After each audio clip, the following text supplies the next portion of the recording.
దేవకీ నందనాయ చ నందగోపకుమారాయ గోవిందాయ నమో నమః. శ్రీ శివాయ గురవే నమః. శ్రీ సద్గురు శరణం మమ. శ్రీ చంద్రశేఖరేంద్ర సరస్వతీ యతిః శరణం మమ. అస్మన్మాతాపితృ చరణారవిందాభ్యాం నమః. శ్రీ పరదేవతాయై నమః. మేధావాణీ భారతీ త్వం విద్యామాతా సరస్వతీ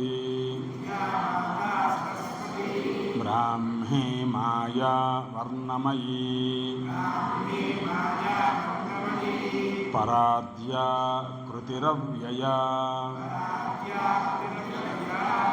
వికల్పా నిర్వికల్పా చ కళా నాదమయీ క్రియా కాళశక్తి సర్వరూపా శివా శృతి అనుత్తరా రక్షాస్మాన్ త్వం మహాదేవి సర్వలోకమహేశ్వరీ పతితాన్ త్వచ్చరణయోః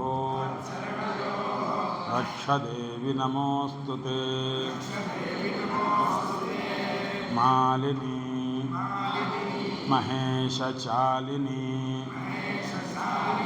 కాంచీఖేలినీ విపక్షకాలిని తే శూలినీ విద్రుమశాలినీ సురజనపాలినీ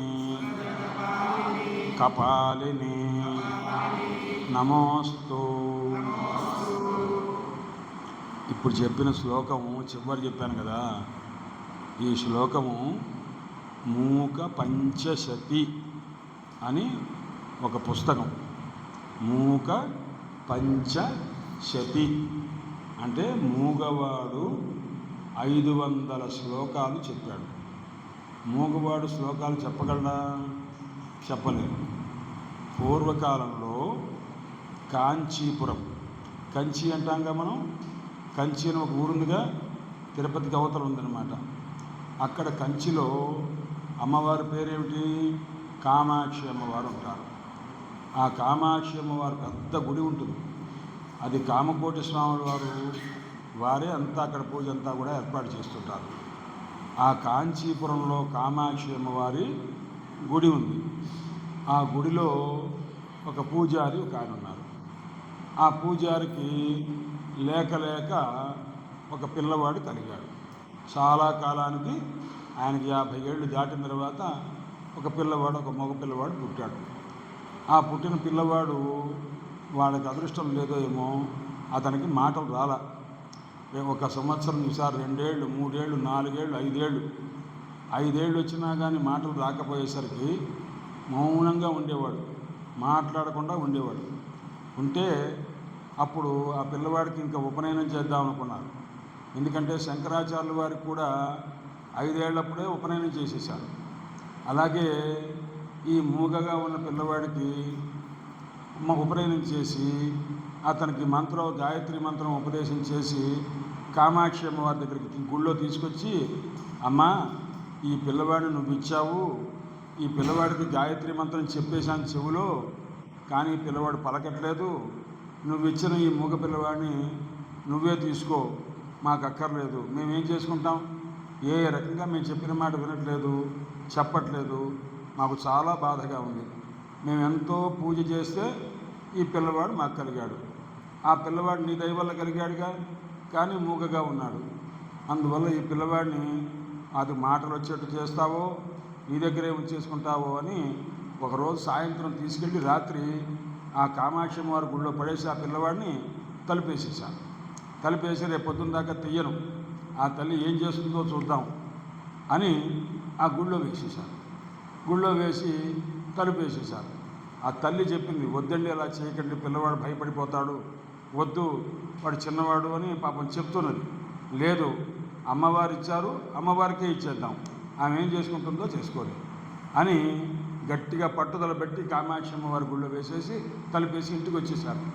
ఆ రోజు రాత్రి వాళ్ళ అమ్మా నాన్న ఇద్దరు నిద్రపోలా, బాధపడుతూనే ఉన్నారు. కానీ ఆ పిల్లవాడికి మాటలు రాలేదే, వాడు ఎందుకు కొరగాకుండా పోతాడే, వాడు ఎప్పుడు చదువు వస్తుంది, 5 ఏళ్ళు వచ్చినా అమ్మ అంటూ నాన్న అనడు ఏమి అండే అని బాధపడుతూ వాళ్ళు ఏం చేశారంటే అమ్మవారి మంత్రం ఉపదేశం చేసి అతను అందులో పడేశారు. మర్నాడు పొద్దున్నే ఏమైపోయాడో అని పొద్దున్నే లేచి స్నానం చేసి అమ్మవారి గుళ్ళో పూజారికి ఆయన పొద్దున్నే వెళ్ళి తాళం తీసి తలుపులు తీశారు. తీయగానే ఆ పిల్లవాడు ఇట్లా కూర్చున్నాడు, అమ్మవారి కేసి కూర్చొని అప్పుడు శ్లోకాలు చెప్పడం మొదలుపెట్టాడు. అమ్మవారి దగ్గర కూర్చొని శ్లోకాలు చెప్తున్నాడు. ఎన్ని శ్లోకాలు? 500 శ్లోకాలు చెప్పారు. ఇప్పుడు మీకు ఒక శ్లోకం చెప్పడమే చాలా కష్టంగా చెప్తుంటారు. 4 శ్లోకాలు చెప్పేసరికి నిద్ర వస్తుంది, 10 శ్లోకాలు చెప్పేసరికి లేచి వెళ్ళిపోతారు. కానీ ఆ పిల్లవాడు ఎన్ని శ్లోకాలు చెప్పాడు? 500 శ్లోకాలు చెప్పాడు.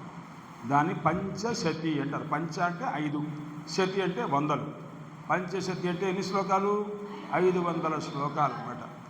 అమ్మవారి యొక్క నవ్వు, ఆ నవ్వు చూసి నవ్వుని 100 రకాలుగా చెప్పాడు అన్నమాట. అమ్మవారి నవ్వు ఎన్ని రకాలుగా ఉంటుంది అంటే 100 రకాలుగా ఉండేట్టుగా వర్ణించారన్నమాట. అలాగే అమ్మవారి చూపు ఉంటుంది, అమ్మవారి కళ్ళును చూసి కళ్ళని వర్ణిస్తూ 100 శ్లోకాలు చెప్పారు. అమ్మవారి చిరునవ్వును చూసి 100 శ్లోకాలు చెప్పారు. అందుకోసం ఇలా ఒక్కొక్క అమ్మవారి కాళ్ళను చూసి, పాదాలు చూసి పాదాలను వర్ణిస్తూ 100 శ్లోకాలు చెప్పారు. అమ్మవారి శిరస్సు దగ్గర నుంచి పాదాల దాకా మొత్తం శరీరం అంతా చూసి మళ్ళా 100 శ్లోకాలు చెప్పారు. అది కాకుండా ఇంకో 100 శ్లోకాలు చెప్పారు. మొత్తం 500 శ్లోకాలు చెప్పారు. ఆ చెప్పిన తర్వాత అమ్మవారు అనుగ్రహించింది. తర్వాత ఇంకా వెంటనే ఆయన మళ్ళీ మౌనంగా ఉండిపోయారు. ఈ తర్వాత మళ్ళీ మాట్లాడాల. ఆయన సన్యాసం తీసుకొని శంకరాచార్యుల వారిలాగా అయి ఉన్నారన్నమాట. ఇదంతా ఎవరి వల్ల? అమ్మవారి దయ వల్ల, కామాక్షి అమ్మవారి దయ వల్ల జరిగింది. ఆ పేరు ఏంటి? ఆయనకి పేరు మూక కవి అంటారు. ఏమంటారు? మూక కవి అంటే మూగవాడైన కవి అయి ఉన్నారన్నమాట. ఆయన చెప్పారన్నమాట, మాలిని మహేష చాలిని కాంచీ ఖేలిని విపక్షకాలిని తే శూలిని విద్రుమశాలిని సురజన పాలిని కపాలిని నమోస్తు. ఇంకో శ్లోకం ఉంది. ఐశ్వర్యం పలకని చెప్తా. ఐశ్వర్యం ఇందుమౌళేహే. ఐశ్వర్యం ఇందుమౌళేహే ఐకాత్మ్య ప్రకృతి కాంచి మధ్యగతం ఐందవ కిశోర శేఖరం ఐదంపర్యం చకాస్తి నిగమానాం. అది ఐశ్వర్యం ఇందుమౌళేహే ఐకాత్మ్య ప్రకృతి కాంచి మధ్యగతం ఐందవ కిశోర శేఖరం ఐదంపర్యం చకాస్తి నిగమానాం. మీకు ఇందులో ఒక మాట చెప్తా, మీరు గుర్తుపట్టాలి. మీరు గెస్ చేయాలంటుంటారు కదా. ఇప్పుడు ఐశ్వర్యం అన్నాను, దీంట్లో మొట్టమొదటి అక్షరం ఏది? శ్వర్యం అన్నప్పుడు చిట్ట చివరి అక్షరం ఏది? మ్. ఐశ్వర్యం అన్నానా? మొట్టమొదటి అక్షరం ఏది? ఐ. శ్వర్యం అన్నప్పుడు చిట్ట చివరి అక్షరం ఏది? మ్. మ్. ఐ ప్లస్ మ్ కలిపితే ఏమవుతుంది? ఐ అంటే సరస్వతి అమ్మవారు అన్నమాట. అంటే ప్రతి పదంలో ఐ మ్ కలిపితే ఐం అయిపోతుంది. ఐం అంటే సరస్వతి అమ్మవారు. ఆ శబ్దం పలికితే మనకు చదువు బాగా వస్తుందన్నమాట. అందుకోసం ఐశ్వర్యం ఇందుమౌళే ఐకాత్మ్య ప్రకృతి కాంచి మధ్యగతం. ఈ మొత్తం పదం వినండి. ఐకాత్మ్య ప్రకృతి కాంచి మధ్యగతం. ఇందులో మొట్టమొదటి అక్షరం ఏది? ఐ. చిట్ట చివరేం పలికాను నేను మళ్ళా కలిపితే ఏమైంది? ఐం. అంటే రెండోసారి మళ్ళా సరస్వతి అమ్మవారిని మనం ప్రార్థించాం. అంటే చదువు రావాలి మళ్ళా. ఐందవ కిషోర శేఖరం. ఐందవ అన్నప్పుడు ఏముంది? ఐం ఉందా లేదా? ఐందవలోనే ఐం ఉందిగా. ఇంకోసారి మళ్ళీ ఐమన్నాగా, అంటే ఇంకోసారి మళ్ళీ సరస్వతి అమ్మవారిని ప్రార్థించాం. ఐదంపర్యం.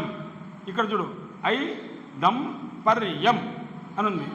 చిట్ట చివరి మళ్ళీ అమ్మ ఉందిగా. ఐ ప్లస్ అమ్మ ఈజ్ ఈక్వల్ టు మళ్ళీ ఐం అన్నమాట. అలా అందులో ఈ మూక పంచశతిలో సరస్వతి అమ్మవారి మంత్రం తాలూకు బీజాక్షరాలు అంటారన్నమాట. ఈ అక్షరాలన్నీ మీకు ఎందుకు చెప్పానంటే మీకు ఉపనయనం అయింది కాబట్టి చెప్పాను ఈ రహస్యం. అందువల్ల ఇలా సరస్వతి అమ్మవారి రహస్యాలు ఉన్నటువంటి స్తోత్రం ఇది. మూక పంచశతి. తర్వాత ఎప్పుడన్నా పెద్దవాళ్ళని అడిగి ఒక శ్లోకమో 2 శ్లోకాలు చదువుకుంటూ ఉండాలి. అందులో ఇది బాగా గుర్తుపెట్టుకోండి. ఈ శ్లోకం రోజు చదువుకుంటే బాగా చదువు వస్తుందన్నమాట. ఏనాయనా? అందువల్ల ఇది మూక పంచశతి. ఒక పిల్లవాడు చెప్పిందనమాట. 5 ఏళ్ల పిల్లవాడు అమ్మవారి గుళ్ళో తలుపేసేస్తే అమ్మవారే అనుగ్రహించి అతనికి గొప్ప వాక్కు వచ్చేట్టు అనమాట, చదువు వచ్చేట్టు చేసింది. అందువల్ల మూక పంచశతి ఆ పేరు గుర్తుపెట్టుకోవాలి. మూక పంచశతి మనకు రావాలి. ఒక్క శ్లోకం అన్నా నోటికి రావాలి, నేర్చుకోవాలి అనేది అలవాటు పెట్టుకోవాలి. ఏనాయనా? తర్వాత అన్నిటికంటే కూడా మనం ఎవరితో స్నేహం చేస్తే బాగుంటుంది? మంచి వాళ్ళతో స్నేహం చేయాలి. మంచి వాళ్ళతో స్నేహం చేయడం అంటే చాలా గొప్ప అదృష్టం ఉండాలి. ఒకప్పుడు విశ్వామిత్రుడు పేరు పడిన విన్నారా మీరు? విశ్వామిత్రుడు. వశిష్ఠుల వారి పేరు విన్నారా? వశిష్ఠుల వారు ఎవరంటే రామచంద్రమూర్తికి గురువు గారు. అంటే ఆయనకి చదువంతా చెప్పిందంతా ఆయనే వశిష్ఠుల వారే చెప్పారన్నమాట. విశ్వామిత్రుల వారు ఆయన్ని అడవికి తన వెంట తీసుకొని వెళ్ళి ఆయనకి చాలా విద్యలు తర్వాత ఆయన కూడా నేర్పి తర్వాత సీతాదేవితో వివాహం ఇదంతా చేసింది విశ్వామిత్రుల వారు. అంటే ఇద్దరు గురువులే. కానీ వశిష్ఠుల వారు కులగురువు. అంటే వశిష్ఠుల వారు రాముల వారికి, వాళ్ళ నాన్నగారికి అందరికీ ఆయనే గురువు.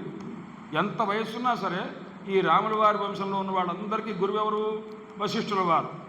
అలాగే విశ్వామిత్రుల వారు రామచంద్రమూర్తికి అనేక రహస్యాలు విద్య నేర్పినటువంటి వారు అన్నమాట. వీళ్ళిద్దరూ కూడా ఋషులు, గొప్ప తపస్సంపన్నులు.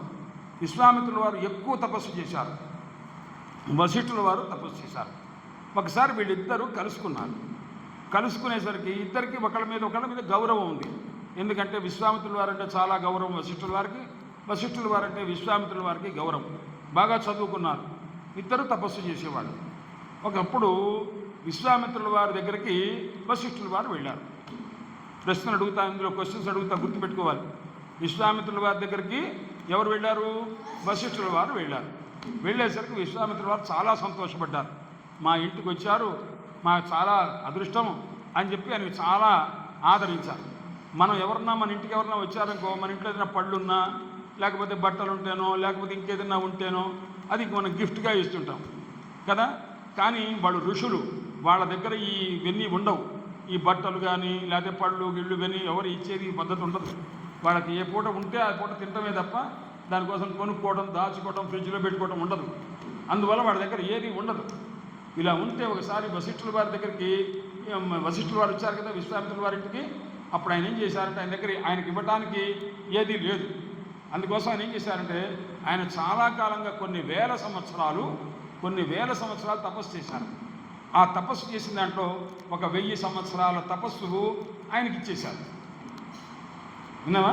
1000 సంవత్సరాలు తపస్సు చేసిన పుణ్యం ఉంటుంది కదా, ఆ పుణ్యం కాస్త ఎవరికి ఇచ్చారు? వశిష్ఠుల వారికి ఇచ్చారు. ఎందుకంటే మీరు మా ఇంటికి విజిట్ చేశారు, మా ఇంటికి వచ్చారు, మా అదృష్టం అది. అందువల్ల మీకు 1000 సంవత్సరాల నేను చేసిన తపస్సు మీకు ఇచ్చేస్తున్నాను అన్నారు. అది ఎలా ఇస్తారు అంటే ఏదైనా వస్తువులాగా ఇస్తారా? ఇవ్వరు. కానీ ఆ తీర్థం నీళ్లుంటాయి కదా, ఆ నీళ్ళు చేతిలో పోసుకొని నేను సంపాదించుకున్న 1000 సంవత్సరాల తపస్సు ఆ ఫలితము మీకు సమర్పించుతున్నాను అని వదిలేస్తారన్నమాట. అని ఆయన దగ్గర చేతి పళ్ళెలో వదిలేస్తే ఆ పుణ్యం వశిష్ఠుల వరకు వస్తుంది. వశిష్ఠుల వారు ఏమో తక్కువేం తపస్సు చేయలే, ఈయనకంటే ఎక్కువ తపస్సు చేశారు ఆయనకి ఎందుకు అవసరం లేదు. అయినా కానీ ఇంటికి వచ్చినందుకు గౌరవించి ఆయన ఇచ్చారు. అప్పుడు వశిష్ఠుల వారు ఏం చేశారు, మీరు నాకు ఊరికే ఇచ్చారు అనవసరంగా, సరే నేను కూడా మీకు మీ ఇంటికి వచ్చాను కాబట్టి మీకు ఏదో ఒక గిఫ్ట్ ఇస్తాను అని అన్నారు. ఏమి ఇచ్చారు అంటే, ఒక మంచి వ్యక్తితోటి, అంటే మంచి జ్ఞానం ఉన్న వ్యక్తితో నేను ఒక గంట సేపు గడిపినటువంటి పుణ్యం ఉంది కదా, ఆ పుణ్యం మీకు ఇచ్చేస్తున్నాను అన్నాను. నేను చెప్పింది అర్థమైందా? అంటే వశిష్ఠుల వారు విశ్వామిత్రుల వారికి ఏమి ఇచ్చారు, ఒక గంట సేపు ఒక మంచి వాళ్ళతోటి కలిసి మాట్లాడుకున్నటువంటి మాటలు ఉంటవే, ఆ పుణ్యం మీకు ఇచ్చేశాను అన్నారు. అంటే ఒక మంచి వాళ్ళు ఉంటారనుకో, వాళ్ళతోటి మనం పిచ్చి మాటలు మాట్లాడడం కుదరదు, అనవసరమైన మాటలు మాట్లాడరు. మంచివాళ్ళు ఎప్పుడు జ్ఞానం అంటే భక్తి, పెద్దల్ని గౌరవించడం, ఇలాంటి మంచి మాటలే చెప్తారన్నమాట. అలాంటి దానివల్ల అది విన్నా అది అన్నా అది చాలా పుణ్యం అన్నమాట. అందుచేత ఒక మంచి వాళ్ళతో ఉంటే ఒక గంట సేపు ఉంటే ఎంత పుణ్యం వస్తుందో ఆ పుణ్యం మీకు ఇస్తున్నా ఉన్నారు. ఆయన ఎంత ఇచ్చారు, పుణ్యం ఎంత ఇచ్చారు? విశ్వామిత్రుల వారు 1000 సంవత్సరాలు చేసిన తపస్సు తాలూకు ఫలం ఇచ్చేశారన్నమాట. ఆ పుణ్యం మీకు ఇచ్చేస్తున్నా అన్నారు. ఈయన ఎంత ఇచ్చారు అంటే, ఒక గంట సేపు ఒక మంచి వ్యక్తితో సహవాసం చేస్తే ఎలాంటి పుణ్యం వస్తుందో ఆ పుణ్యం ఇస్తున్నా అన్నారు. అది ఇది ఈక్వల్ అవుతుందా? అవ్వదుగా. ఈయన ఇచ్చిందంతా 1000 సంవత్సరాల తపస్సు ఇచ్చారు. ఆయన ఏమిచ్చారు, ఒక గంట సేపు ఒక మంచి వ్యక్తితో కలిసి ఉండే పుణ్యం ఇచ్చారన్నమాట. ఇచ్చేసరికి వశిష్ఠుల వారు ఇంత తక్కువ ఇచ్చారు, ఆయనేమో ఎక్కువ ఇచ్చారు. అప్పుడు చూసి విశ్వామిత్రుల వారికి కొద్దిగా మనసు బాధ వేసింది. నేను ఎంత ఇచ్చాను, ఆయన ఇంత ఇవ్వటం ఏమిటి అని అనుకున్నాను. అనుకునేసరికి ఇప్పుడు వశిష్ఠుల వారు విశ్వామిత్రుల వారు ముఖం చూసేసరికి ఆయన కొద్దిగా అన్హ్యాపీ అని ఉంటారుగా, ఆయనకు సంతోషంగా లేదు, ఆయన కొద్దిగా బాధగా ఉంది. ఏమిటి ఇంత కకృతిగా ఇంత తక్కువ ఇచ్చారు ఏమిటన్నట్టుగా చూస్తున్నారు. అప్పుడు వశిష్ఠుల వారు విశ్వామిత్రుల వారితో అన్నారు, నేను తక్కువ ఇచ్చానని మీరు అనుకుంటున్నారు కదా, మీరు ఎంత ఇచ్చారో 1000 సంవత్సరాల తపస్సు ఎంతో, నేను ఇచ్చిన గంట సేపు మంచి వాళ్ళతో ఇచ్చే సహవాసం ఉంది కదా, ఆ సహవాసం అంతకంటే ఎక్కువ సున్నా అని అన్నారన్నమాట. అంతకంటే ఎక్కువ అంటే మీరు ఇచ్చిన దానికంటే నేను ఎక్కువ ఇచ్చాను అని అన్నారు. అంటే ఎలా చెప్తారు మీరు అని అన్నారు. అంటే మీరు ఎవరినైనా అడగండి, మీకు తెలిసిన ఋషులను కానీ లేకపోతే దేవుళ్ళని కానీ ఎవరినైనా అడగండి అన్నారు. అంటే ఋషులందరినీ పిలిచి అడిగితే మేము చెప్పలేమండి, అంటే మీరు ఇచ్చింది గొప్ప ఆయన ఇచ్చింది గొప్ప మేము చెప్పలేము, ఈ రెండు ఈక్వల్ అని కూడా మేము చెప్పలేము, ఇందులో ఇది ఎక్కువ ఇది తక్కువ అని కూడా మేము చెప్పలేము, మాకు అర్థం కావట్లేదు అన్నారు. ఎవ్వరు, ఎందుకంటే వీళ్ళే ఇద్దరు పెద్దవాళ్ళు, వీళ్ళకంటే పెద్దవాళ్ళు ఎవరు లేరు, అంత ఋషులు ఎవరు లేరు. అందువల్ల ఏ ఋషిని అడిగినా ఇది మాకు తెలియదు, ఆయన మీకు ఇచ్చింది మీకు ఆయన ఇచ్చింది రెండు ఈక్వల్గా అని మేము చెప్పలేము, ఏది ఎక్కువ ఏది గొప్ప తక్కువ కూడా మేము చెప్పలేము, మా వల్ల కాదన్నారు. అంటే ఇంకెవరి దగ్గరికి వెళ్ళాలి అంటే వశిష్ఠుల వారికి తండ్రి బ్రహ్మదేవుడు, ఆ బ్రహ్మదేవుడి దగ్గరికి వెళ్ళారు. బ్రహ్మదేవుడిని అడిగితే ఆయన అన్నారు, నేను కూడా ఇది చెప్పలేనండి, ఇది మనం ఇంకెవరినన్నా మీరు ఎవరినన్నా అడగండి అన్నారు. అంటే ఇప్పుడు వశిష్ఠుల వారు ఏం చేశారు, బ్రహ్మదేవుడికి తండ్రి ఆయన ఎవరు, నారాయణమూర్తి, శ్రీమన్నారాయణమూర్తి దగ్గరికి వెళ్ళారు. వెళితే మహావిష్ణువు దగ్గరికి వెళితే, నాయన నేను చెప్పాలంటే కష్టమే, ఎందుకంటే ఇది మీరు తెలుసుకోవాల్సింది, మీరు ఆయన ఏదో అన్నాడు మీరు ఏదో అనుకున్నారు, ఇందులో ఈక్వల్ ఏదో మీరు తెలుసుకోండి, ఇది నాకు సంబంధించిన విషయం కాదు అని మహావిష్ణువు అక్కడి నుంచి తప్పించుకున్న తర్వాత వీళ్ళిద్దరూ కలిసి మళ్ళీ ఎక్కడికి వెళ్ళారు, కైలాసానికి వెళ్ళారు. కైలాసంలో ఎవరు ఉంటారు, ఈశ్వరుడు ఉంటారు, శివుడు ఉంటాడు.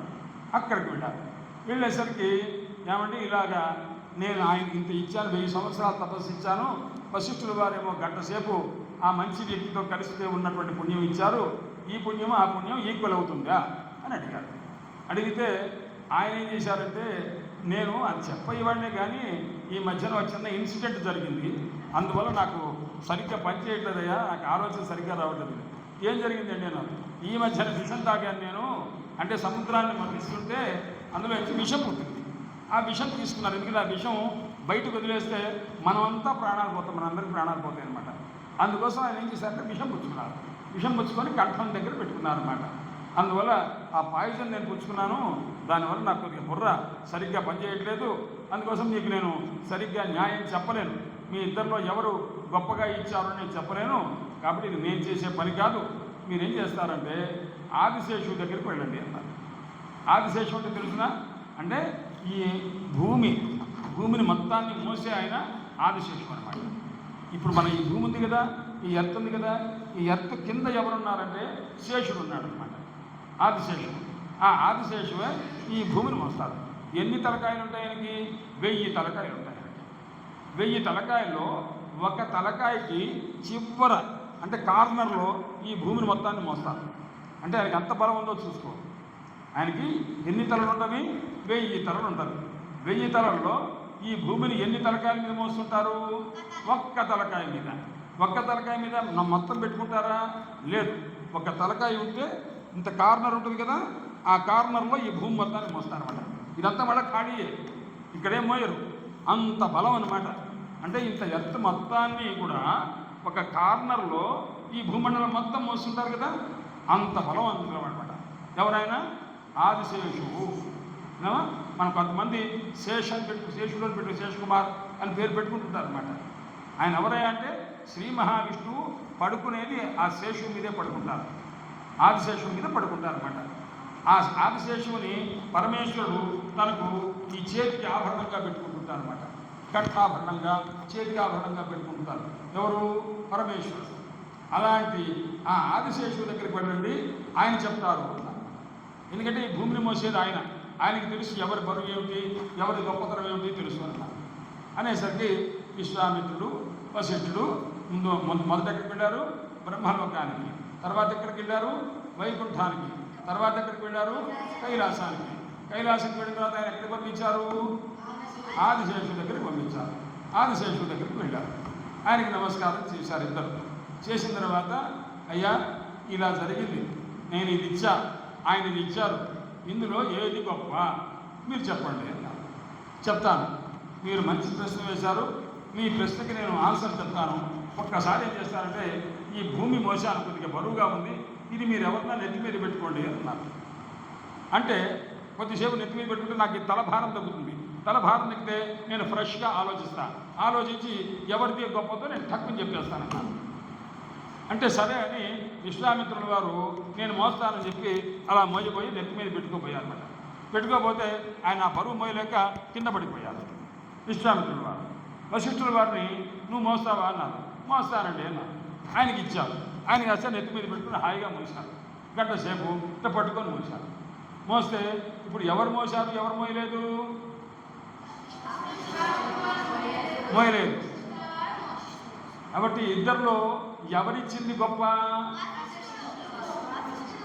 ఇచ్చింది గొప్ప అనమాట. అంటే ఇప్పుడు 1000 సంవత్సరాల తపస్సు గొప్ప, లేకపోతే గంట సేపు మంచి వాళ్ళతో సహవాసం చేసినటువంటి పుణ్యం గొప్ప? గొప్ప. కాబట్టి మనం ఒక గంట సేపు మంచి వ్యక్తులతో మంచి మాటలు వింటే అది ఎంత గొప్ప? 1000 సంవత్సరాల తపస్సు కంటే గొప్ప. ఆ మంచి మాటలు కూడా ఎలా వినాలి? శ్రద్ధగా వినాలి. శ్రద్ధగా వింటే అది మన బుద్ధికి ఎక్కుతుంది కదా. మనకు బుద్ధికి ఎక్కేసరికి దాని మీద శ్రద్ధ కలుగుతుంది. మనం ఇలా చెయ్యాలి, ఇలా తెలుసుకోవాలి, ఇదంతా కలుగుతుంది అనమాట. అందువల్ల ఎప్పుడైనా సరే మనం పెద్దవాళ్ళు చెప్తే విన్నట్టుగా ఉంటే మనకు బుద్ధికి ఎక్కినట్టుగా, మనం సొంతంగా పుస్తకాలు పెట్టుకొని చదువుకున్నాం అనుకో అది మన బుద్ధికి ఎక్కదు. ఎప్పుడు గురువులు చెప్పాలి, మనం నేర్చుకోవాలి. అంతే తప్ప మీరు చెప్పిన ఈ శ్లోకం ఆ బుక్లో ఉందండి నేను చదువుకుంటానని అన్నాం అనుకో అలాంటి రాదు, చదువు రాదు. గురువు చెప్పాలి, అది నేర్చుకోవాలి. అందుకోసమని సత్సంగం అంటారు దీన్ని. అంటే మంచి వాళ్ళతో సహవాసము, అది మనకు జీవితాన్ని మారుస్తుంది అని చెప్పనమాట. అందుకోసం మనం ఎప్పుడూ కూడాను ఎవరితో సహవాసం చేయాలి అంటే మంచి వాళ్ళతో. మంచి వాళ్ళంటే ఏమిటి? మనకు జ్ఞానాన్ని ఎక్కువగా పెంచేవాడు, మనకు భక్తిని ఎక్కువగా పెంచేవాడు, మంచి నడవడికను నేర్పేవాడు, వాళ్ళే మంచివాడు. వాళ్ళతో గంట సేపు కూర్చున్నా మనకు చాలా సంతోషంగా ఉంటుంది. మీకు వాల్మీకి మహర్షి అని ఉన్నారు, తెలుసు కదా. రామాయణం రాశారు వాల్మీకి మహర్షి, రామాయణం రాశారు. ఎన్ని శ్లోకాలు రాశారు ఆయన? 24,000 శ్లోకాలు రామాయణం అంటారు. అసలు ఆయన రాసినవి ఎన్ని శ్లోకాలు తెలిసిన? 100 కోట్ల శ్లోకాలు రాశారు. ఎన్ని శ్లోకాలు? 100 crores అంటుంటాం కదా, మొత్తం అని రాశారు. 100 కోట్ల శ్లోకాలు ఆయన రాయటానికి ముందు ఎవరు అంటే ఒక దొంగ ఆయన అందరినీ కూడా దారి దోపిడీ దొంగతనం చేసి వాళ్ళందరినీ కూడాను డబ్బులంతా లాగేసుకుంటుండేవారు. అలాంటి సందర్భంలో ఒకసారి ఋషులు ఎదురయ్యారు ఆయనకి. వాళ్ళ దగ్గర ఏదో లాగేసుకుంటాం అనుకుంటే అప్పుడు వాళ్ళు ఒక మాట అడిగారు, నువ్వు ఈ డబ్బు తీసుకెళ్ళి ఏం చేస్తావంటే నా భార్య పిల్లల్ని పోషించుకుంటాను, అందుకోసం మీ దగ్గర డబ్బులు నాకు ఇచ్చేయండి అన్నమాట. అయితే నువ్వు సంపాదించుకున్నటువంటి డబ్బేనా, నువ్వు సంపాదించుకున్న పాపం కూడా వాడు తీసుకుంటారా అని అడిగారు. అంటే అప్పుడు భార్య బిడ్డలను అడిగాడు, నేను సంపాదించిన డబ్బే తీసుకుంటారా, నా పాపాలు కూడా మీరు తీసుకుంటారా అని అడిగారు. ఆ భార్య బిడ్డలు అన్నారు, మాకు నీ డబ్బే కావాలి, నీ పాపాలు నువ్వే అనుభవించి మాకేం సంబంధం లేదన్నారు. అంటే అన్నీ షేర్ చేసుకోవాలి కదా ఫ్యామిలీ అయిన తర్వాత. అలా చేసుకుంటా నేను మోసం చేసి వాళ్ళని కొట్టి డబ్బులు తీసుకొస్తుంటే ఆ పాపం షేర్ చేసుకోరా అన్నారు. చేసుకోము అన్నారు. అంటే మళ్ళా వచ్చి వాల్మీకి ఈ ఋషులతో చెప్పారు, కాబట్టి నాయన నువ్వు అనవసరంగా ఈ దొంగతనాలు మానేయి, నేను చెప్పిన మాట విను అని ఆ ఋషులు ఆయనకి ఏం చెప్పారంటే రామ అని చెప్పారు. రామ అని చెప్తే అతను రామ అని పలకడం చేత కాదా, మరా అని పలికాడు.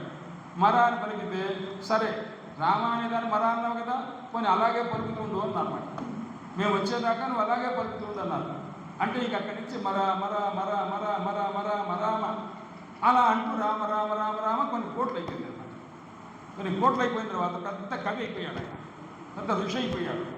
ఆ ఋషి అయిన తర్వాత ఆయన ఎన్ని శ్లోకాలు రాశాడు, ఇంతకుముందు చెప్పాను ఎన్ని శ్లోకాలు,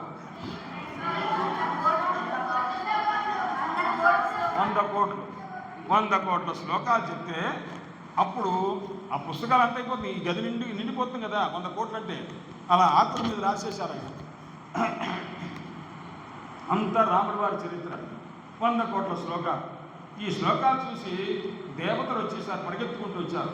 దేవతలు, గంధర్వులు, రాక్షసులు, వాళ్ళు వీళ్ళు, అలాగే భూమండలంలో ఎంతమంది ఉంటారో, ఎన్ని ద్వీపాలు ఉన్నాయో అన్ని ప్రదేశాల నుంచి వచ్చారు.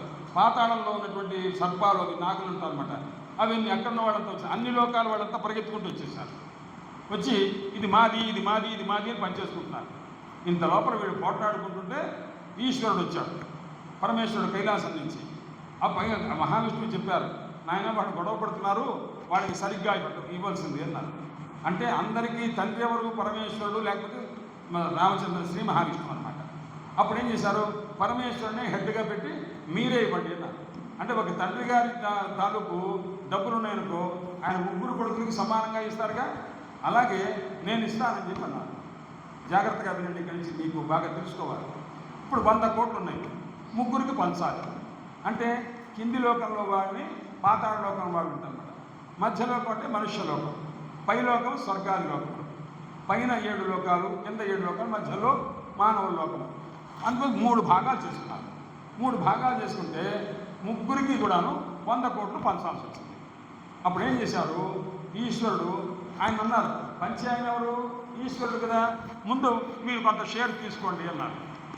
ఎవరిని, ఈశ్వరుని, సదాశివుణ్ణి తీసుకోమంటే నాకు ఇప్పుడే వదిలేని చివరిలో తీసుకుంటాను, మీరు కొంత తీసేసుకోండి అన్నారు. అంటే అది 3 వాటాలు వేయండి అన్నారు. వేస్తే 33 కోట్లు 33 కోట్లు 33 కోట్లు వేశారు. ఎన్నైనా ఇప్పుడు మొత్తం టోటల్ ఎంత అయింది, ఎన్ని మిగిలినాయి, ఇంకా 1 కోటి మిగిలింది. 3 లోకాల వాడు 33 కోట్లు చొప్పున తీసేస్తున్నారు. ఈ కోటి ఉంది కదా, అప్పుడు అడిగారు మళ్ళీ ఈశ్వరుని, ఎవరో ఆ కోటిని ఏం చేస్తారు అన్నారు. దాన్ని మళ్ళీ 3 వాటాలు వేస్తాం, 33 లక్షలు 33 లక్షలు 33 లక్షలు. ఇంకెంత మిగిలింది, 1,00,000 మిగిలింది. 1,00,000 కాస్త ఏం చేస్తారు, నేను ఇది షేర్ చేస్తానన్నా. అప్పుడు ఎంత ఇచ్చారు, 33,000 33,000 33,000. ఎంత మిగిలింది, 1000 మిగిలితే 1000ని కూడా మళ్ళీ షేర్ చేయండి అన్నారు. అంతే తప్ప ఏమంటే మీరు పంచారు కదా మీరు తీసుకోండి అని ఒక్కడు అనలేదు. ఈశ్వరుడు కదా ఈ షేర్ చేసింది, అందరికీ ఇచ్చింది. ఇంత చేశారు మీరు అందరికంటే పెద్దవారు, మీరు తీసుకోండి అని అన్నారు అందరికీ కూడా. ఇప్పుడు 1000 మిగిలిందిగా, 1000 కాస్త పంచండి అన్నారు. 333 333 333 పంచారు. ఎంత మిగిలింది, 1 శ్లోకం మిగిలింది. ఏమన్నా ఆ 1 శ్లోకంలో ఎన్ని అక్షరాలు ఉన్నాయండి అన్నారు. 32 అక్షరాలు ఉన్నాయన్నారు. 32 అక్షరాలు కూడా 3 వాటాలు వేయండి అన్నారు. 32 అక్షరాలని 3 వాటాలు వేస్తారా, ముందు 10 వేసేయండి అన్నారు. 3 10 అయిపోయింది. ఇంకెంత మిగిలింది, 2 అక్షరాలు మిగిలింది.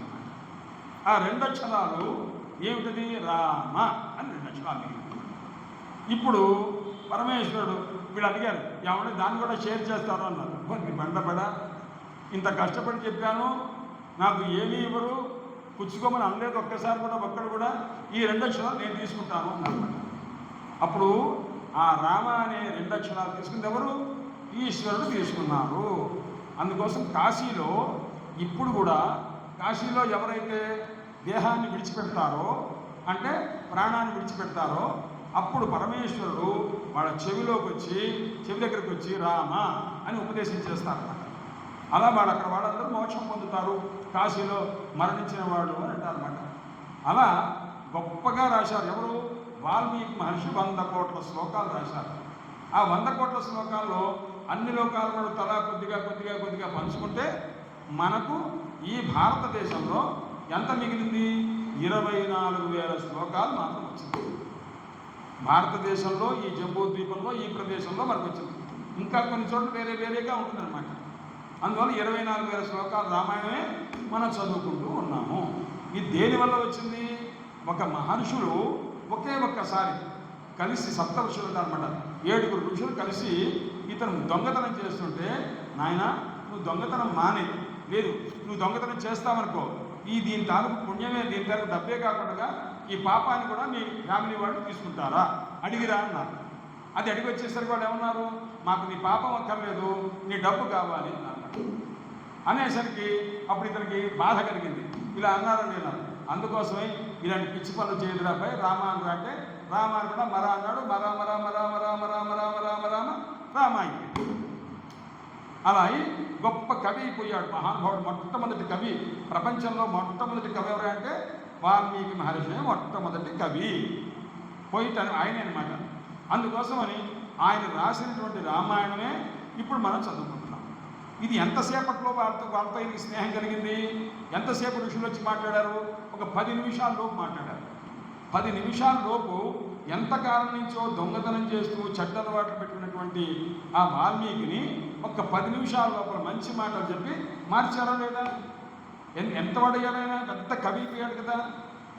అందుకోసమని మంచి వాళ్ళతో సహవాసము మన జీవితంలో ఎంతో మంచి మార్పు కలుగుతుంది. నేనైనా అందుకోసమని ఎవరి దగ్గర పెద్దలు చెప్పినటువంటి మాటలు అత్యంత శ్రద్ధగా వినాలి.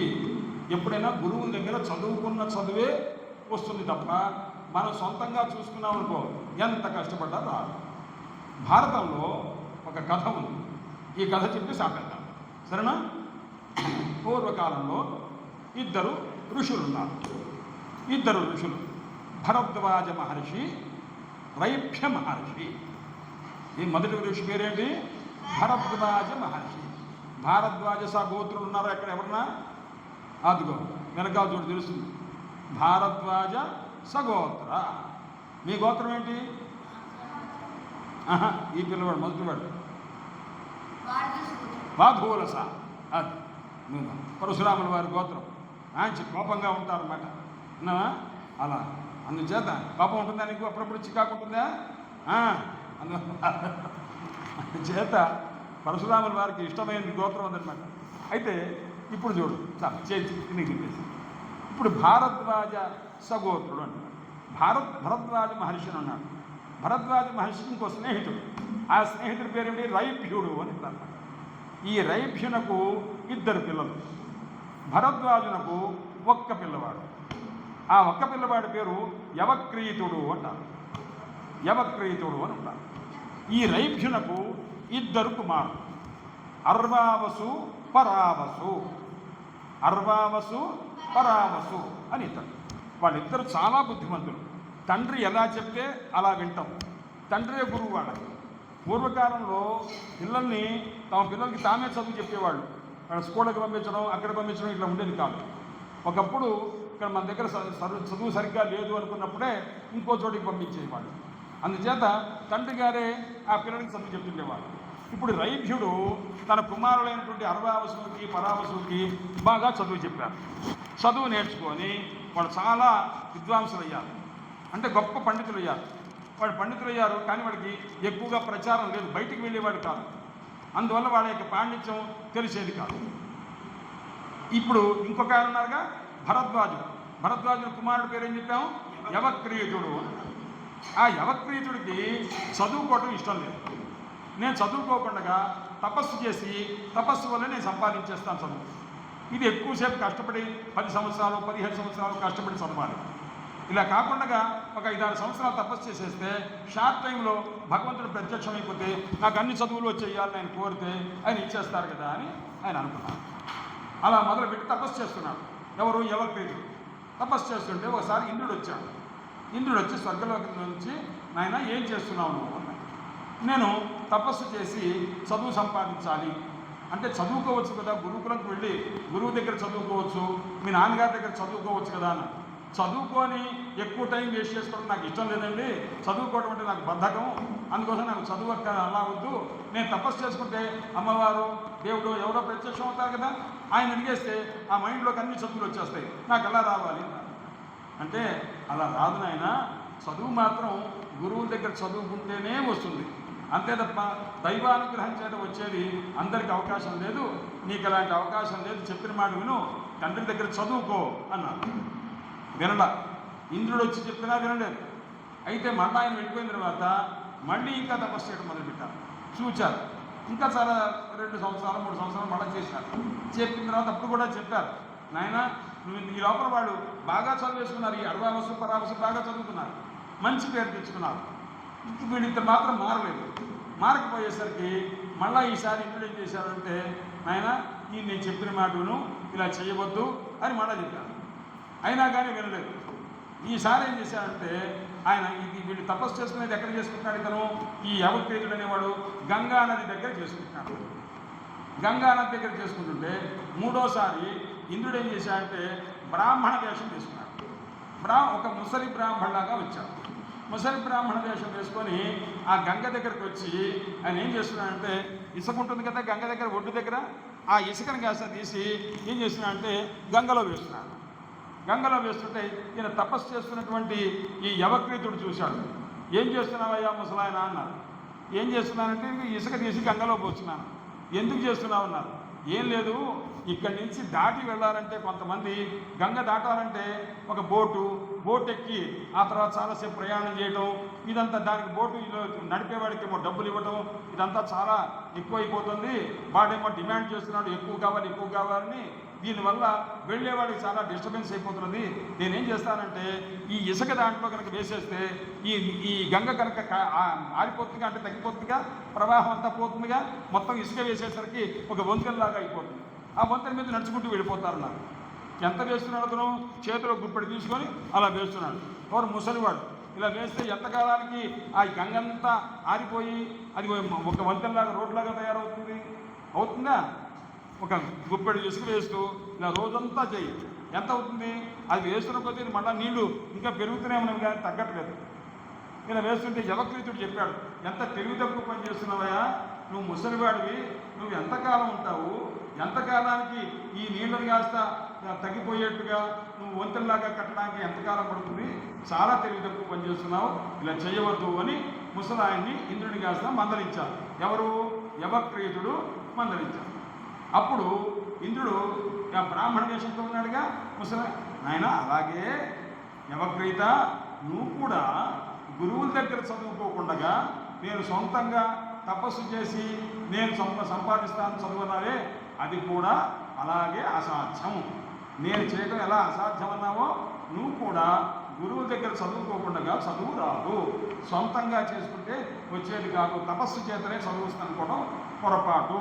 కాబట్టి గురువుల దగ్గరికి వెళ్ళు, చదువుకో, మంచి సంస్కారం నేర్చుకో, మంచి సహవాసం నేర్చుకో అని చెప్పి అన్నారు. ఎవరు చెప్పారు ఈ మాట? ఇంద్రుడు చెప్పారు. ఏ వేషం వేసుకున్నారు? బ్రాహ్మణ వేషం వేసుకుని చెప్పారు. అందువల్ల మనం ఇప్పుడు మనం చెప్పుకున్న కథలు, అమ్మవారిని ఆశ్రయించి అమ్మవారిని పరిపూర్ణంగా నమ్ముకున్నటువంటి మూక కవి కథ చెప్పుకున్నాము. అలాగే మంచి వారితో సహవాసము 1000 సంవత్సరాల తపస్సు కంటే కూడా గొప్పది అని ఎవరి కథ ద్వారా? విశ్వామిత్రుడు వశిష్ఠుల వారి కథ ద్వారా తెలుసుకున్నాము. ఆ తర్వాత అర్వావసు పరావసు యవక్రీతుని కథ ద్వారా ఏం తెలుసుకున్నాం? మనం గురువులను ఆశ్రయించి చదువుకున్న చదువే ఉంటుంది కానీ తపస్సు చేత అందరికీ సాధ్యపడదు. కాబట్టి గురువుల దగ్గర చదువుకోవాలి, మంచి మాటలు నేర్చుకోవాలి అన్న విషయాన్ని నేర్చుకున్నాను. నిన్నైనా రేపు మళ్ళీ వేరే కదా.